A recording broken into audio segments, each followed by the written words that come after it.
Welcome to the shooting show. This week, Irishman Jason Doyle presents us with a mixed bag of shotgun sport and rifle advice. Plus we bring you all the latest news from SHOT Show 17 straight from Las Vegas.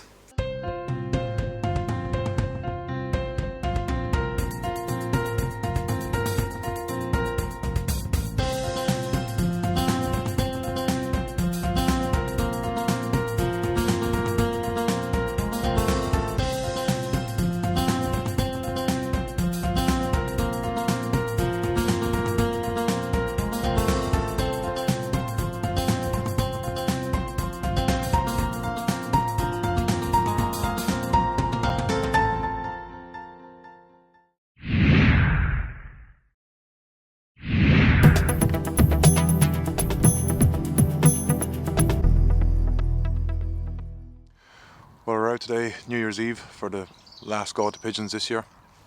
A couple of small fields of rape here. Pigeons have been doing a lot of damage, as you can see. We were watching it here for the last few days. Pigeon numbers were building nicely. So, going to set up. Got some dead birds from a couple of evenings ago roost shooting. Brought the lab with me as well. Wouldn't expect to get a huge bag here. Usually at this time of year on rape, you get 1.5, two good hours in the morning. That's about it. We're hearing good time. It's just gone 8:30. Birds haven't started to move yet. Would have liked a little bit more wind, but we'll give it a go. Hopefully, if we can shoot 40 or 50, I'll be very happy here. But should be some nice shooting to finish out the year. What better way to ring out the old year than with a spot of pest control? Jason is all ready to go with shot birds to use as digs and the finest shooting equipment courtesy of Miroku, Deer Hunter and Eley.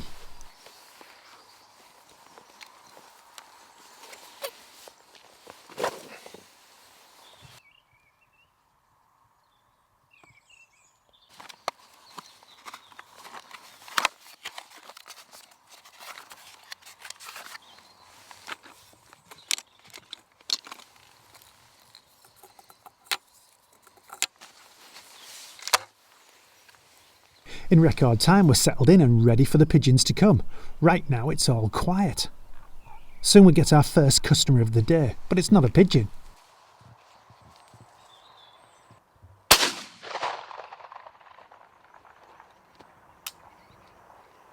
Well, that's the first bird in the bag, a crow. But with the first shot of the morning, I would have expected to see a lot of pigeons lift out of the oak trees and the beech trees down the valley, and we didn't see anything really, maybe one or two, which is a little bit disappointing and doesn't bode well for the rest of the morning. There have been a couple of hundred or more birds in this small area the last couple of days, but just from that now it doesn't look good, but we'll hang it out for a while.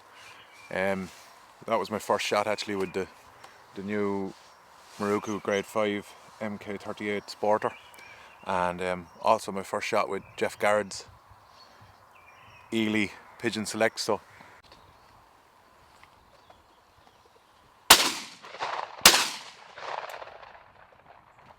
Jason can put those Eleys to use once more as a group of woodies decoys in. Then things go quiet again.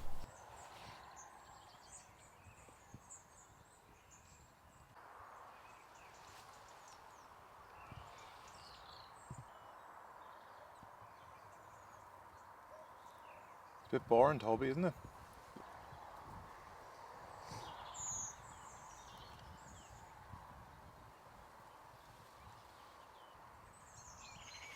Time for a change of plan.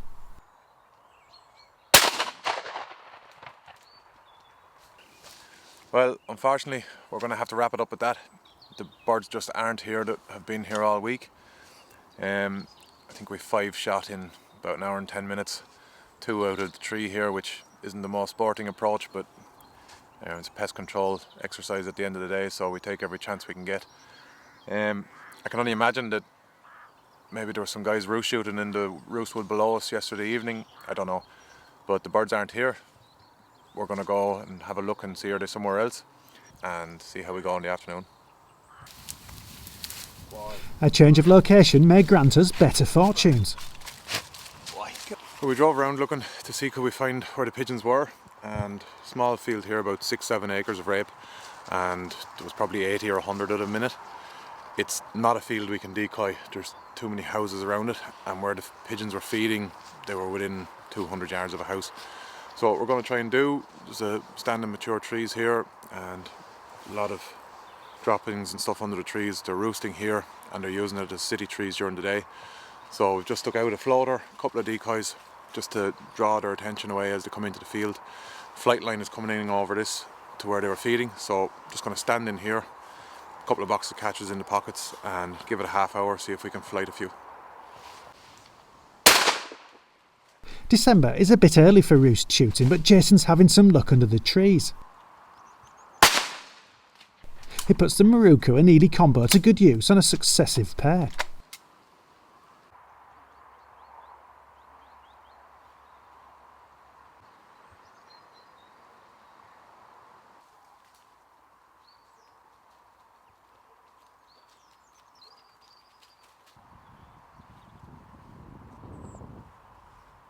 But that's all we're going to get as the pigeons dry up once again. Jason's not finished with 2016 yet though. He swaps shotgun for rifle and heads to the range to test the nifty new Swarovski scope accessory.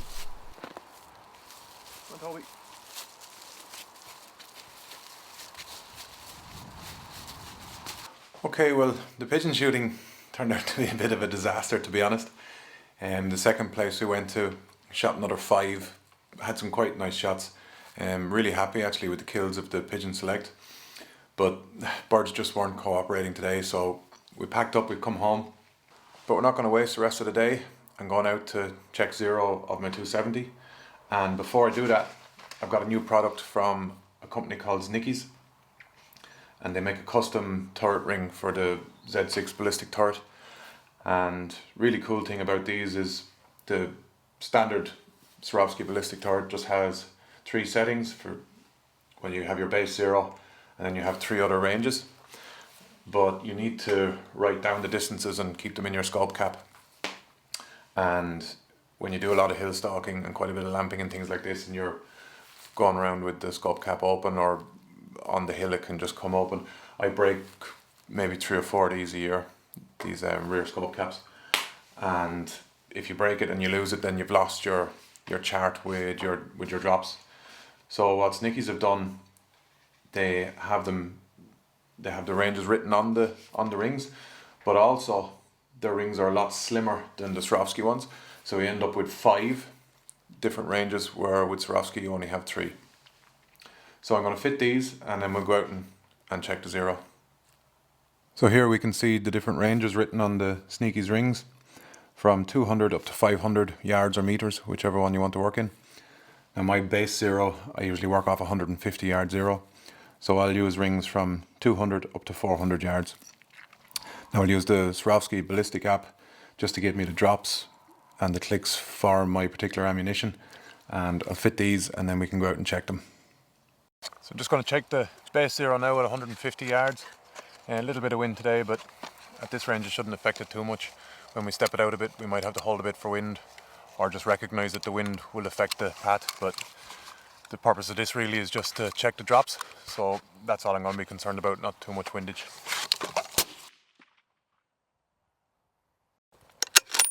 Well, we've come all the way back to 250 now. The height was perfect at 150. I actually brought it 2 clicks left, even though there is a strong left-right wind.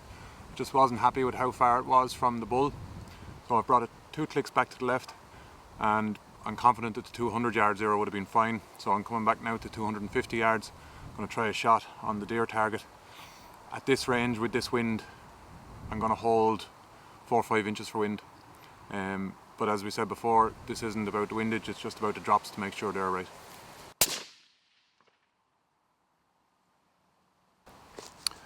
Well, that looks to me from here to be straight through the heart.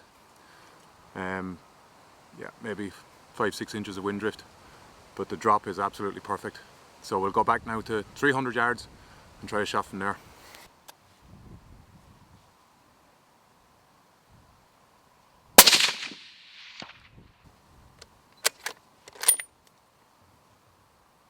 We're back at the 350 yard mark now. I couldn't see the strike from 300 yards, to be honest, with the scope. But I'm going to try the 350 and then we'll go back up and have a look. as I say, with this wind it's going to be difficult. I might not try the 400 yard today, but if the 2, 3 and 350 yard turret is working, then we should be fine at the 400 as well. So this could be the last shot for today. Well, unfortunately the camera I had set up on the target cut out after the first shot at 250, which was here, and that was absolutely perfect. I was holding about here for wind, and the next two shots at 300 and 350 I held quite a bit for wind, but just not enough. But the drops are more or less perfect. I'm not sure which is which, to be honest. I couldn't see the strikes in the scope from that distance, but the clicks are working, the distances are working, the Swarovski ballistic app works, and the Sneaky's rings are great as well. You can turn straight to the desired range. I think this would have worked a lot better if we're out on a day with less wind. And when we wanted wind this morning on the pigeons, we didn't get it. And now when we don't want it this evening shooting targets, we do get it. But that's how it goes. This will do me for today. I know I have clicks out to 350 and I know it works.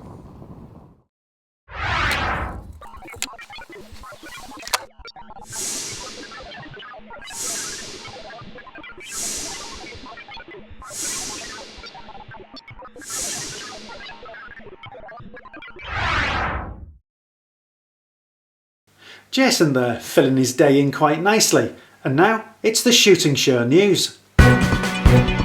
This is the Shooting Show News, reporting from Las Vegas. It's the SHOT Show 2017. This all-American show is the first place to see the gun trade's product launches for the year.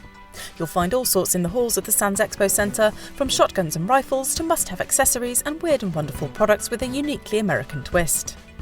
Rifles were the flavour of the moment at this year's show. First, an American offering from Thompson Center. This is the new Thompson Center Compass rifle.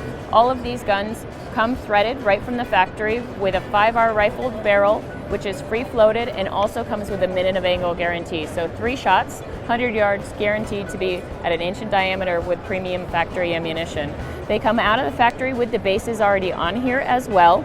They have a 60-degree bolt lift on this, and then in addition to that, a 3-position safety.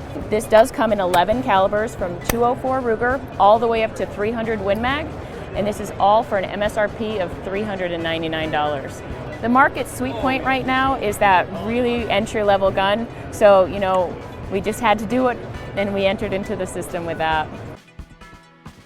Sauer drew no shortage of attention with its entry-level 100 model. Well, the 100 is produced to be at a lower price bracket. No cutting of quality in that price bracket, but just different machining techniques allows us to build a lower price rifle with extreme quality. $699 retail and $899 retail for the woodstock version. All the barrels are cold hammer forged. Have 3 locking lugs instead of 6, but that doesn't alter the strength. Gives you a 2-pound trigger, adjustable up to 4 pounds externally. Nice cocking indicator, but a nice, good, solid synthetic stock. You can go from 222, 223, 22, 250, 243, 65, 55, 65 Creedmoor, on up 270, 30-06, 308, 7 mag, 9362, 300 mag, 338. Pretty good assortment. Rimfires are big in the States right now, with the Winchester Super Magnum promising to reinvent small bore shooting. There was also a whole new range from Savage. And I'm really excited about it, not just because it's this B series, but it's a new rifle. It actually is a new way of doing things for us. So we've got other guns in our new product pipeline. They're going to be kind of like this. So what we've done is we've taken our Mark II series guns and given them an update. And what we did is we had our internal engineers re-engineer some things about the gun and make some functional changes to them. And then we've gone and hired an outside design firm to actually do the design, the aesthetic, and the ergonomics of the gun. So the first thing that jumps out to you if I have this Mark II next to this B17 is the look, the new stock. It's got a much more aggressive, much more modern look to it. But ergonomically also, it's got a higher comb that helps you shoot with better eye relief on a scope. It's got a much more aggressive pistol grip that really contributes to the handling and the dynamics of the gun. Also just the taper in the fore end, the gun handles a lot better. We've also relocated the safety from the Mark II to the B series from the side of the gun to the top of the tang. And what that does is it makes it truly ambidextrous and also allows the shooter, either right-handed or left-handed, to manipulate the safety without changing their shooting grip at all. And we're also attaching the barrels now using our barrel lock nut head spacing system, just like we do on our centerfire rifles, instead of a threaded in pinned barrel like we have on the Mark II. So the way the B series works out is there's a B22 and a B22 Magnum and a B17. And in each of those calibers, we have 4 different models, so 12 new guns going into the new year. And there was a whole new caliber on show from Nosler. Now, it does not share the same parent cartridge as the previous family members of the 26 Nosler, 2830, and this year also the 33 Nosler. But the 22 is really designed from the ground up. A brand new cartridge case. It has the same overall length as a 223-556, the same case head measurements as a 223, but maximize the size of the case. So essentially it now has 25% more case capacity. With more case capacity, you have more room to fit more powder. More powder, you get more velocity. So what we're experiencing now is about 300 feet per second more velocity out of the muzzle. It will be made in bolt gun. We'll have one available later in the year, probably in about halfway through the year. And we've had a lot of interest from predator hunters in that regard, where they can just get a little bit more power, a little bit more velocity, a little flatter trajectory in a cartridge without doing a whole lot of modification to their existing firearm. Next, we stopped off at the Eley Hawk stand to get an idea of what the Brits think of the SHOT Show. The main thing for us is just the diversity of countries that come to a show like this. We've seen distributors and potential distributors from right around the world, Australia, New Zealand, Norway, Sweden, Germany, France. The list just goes on, as well as the US market and Canadian market. And it's a really important show for us to reach out right across the world because so many people come to this show. I think this is probably the biggest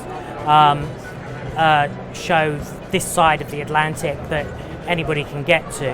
And basically, if you're not here, you really don't get a chance to speak to certain markets and certain people.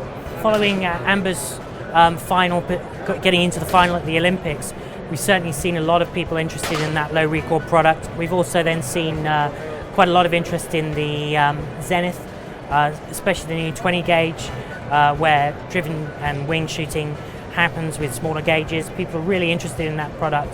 That copper-coated product has done very well in the UK, and we're now seeing a lot of interest from abroad. The only thing I haven't developed yet is a turkey load for the US market. Maybe that'll be for next year. Staying on the shotgun side of the industry, Benelli had big news with the launch of its newest wildfowling gun.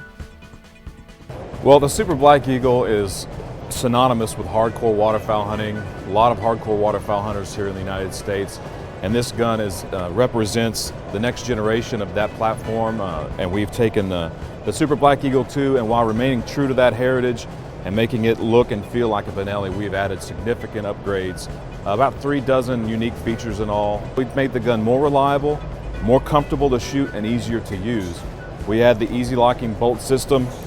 That way that no matter how softly you try to close the bolt, if you're trying to be quiet or you bump it down and the duck blind, once this is in battery, it's never going to come out of battery. So you'll never pull the trigger and not get it to fire.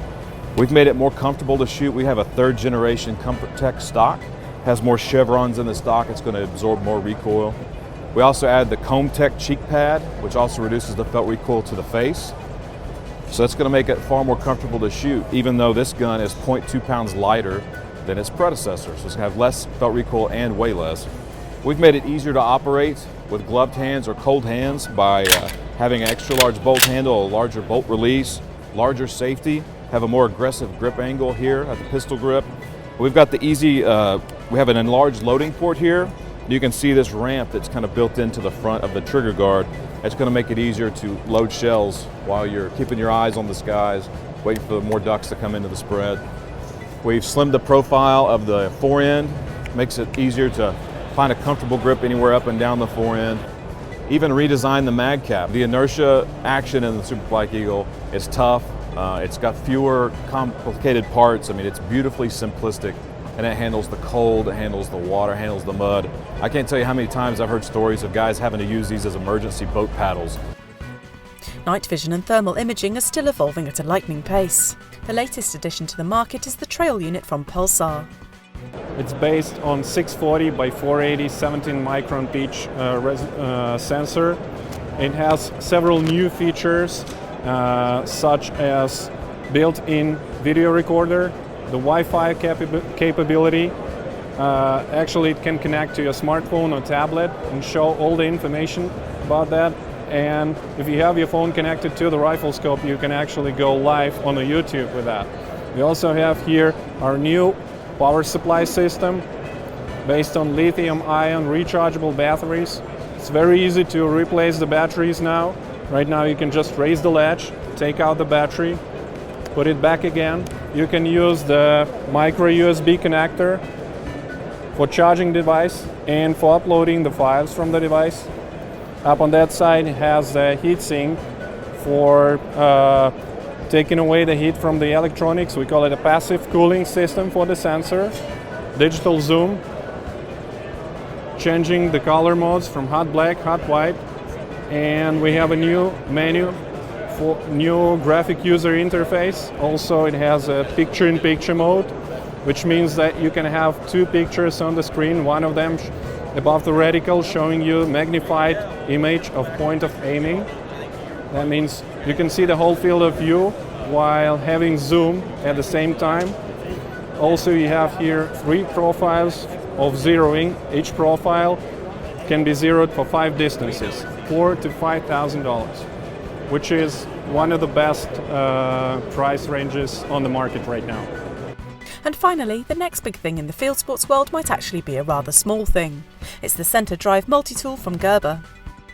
The non-compromising product, featuring a slide-open jaws and also the single-handed opening technology that Gerber also patented for the military many years ago.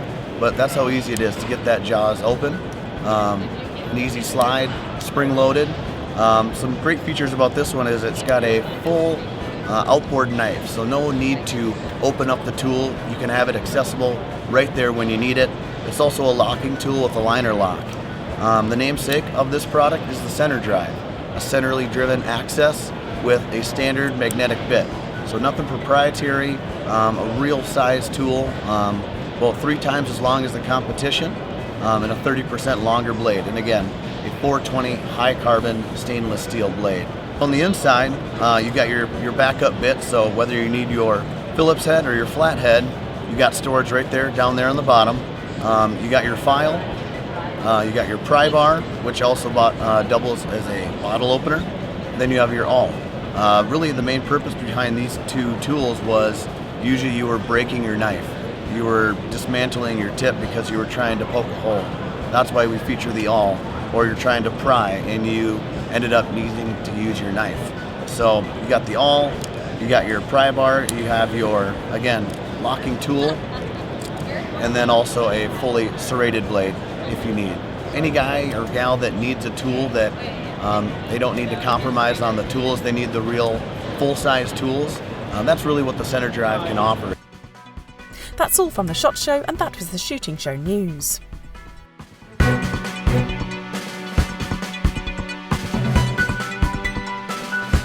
Well, that's it for this week. Thanks for watching. Please like us on Facebook and follow us on Twitter.